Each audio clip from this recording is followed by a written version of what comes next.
And off the top at 5:30, the big story across the state tonight, the evolving battle over abortion rights. Good evening, I'm Jim Barry. And I'm Naja Sherman. Thank you for joining us. It's a little more than 24 hours since the Florida Supreme Court released its ruling. It allows the 6-week abortion ban to go into effect next month and voters to decide on the future of abortion in November. What does all of this mean for providers? CBS News member Trish Christakis went to find out, and she is live in Miami with that part of the story. Trish.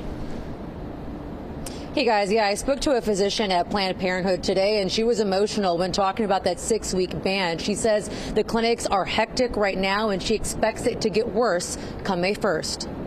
My concern is less about the caseload and more about the how many patients we're going to have to be turning away. I think that we're going to be seeing the same, if not more, people who are not aware of the ban or who are not aware of how far they are along in pregnancy. All they know is that they peed on a stick at home and are pregnant, and so they'll come in for an ultrasound, and we're going to have the same conversation 25 times a day about how we can't provide them with care anymore. How does that make you feel as a doctor?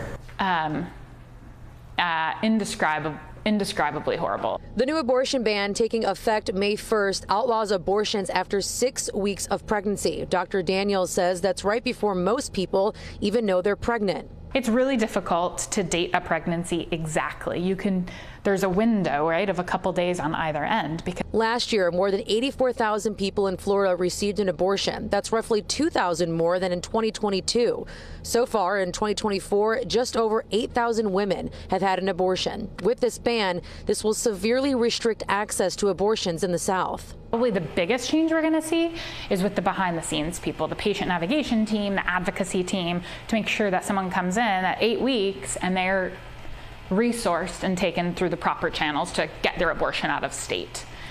Now, Dr. Daniel says Planned Parenthood offers more medical procedures than just abortions, but their top priority right now is taking care of women who are coming close to 15 weeks before May 1st.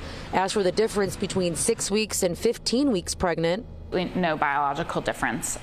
These are arbitrary gestational age limits created by legislators who have not gone to medical. These constructs of what 6 weeks versus 15 weeks mean, it's a meaningless construct. She says in the meantime, these doctors are going to be working a lot of overtime to help as many patients as they can before and after May 1st.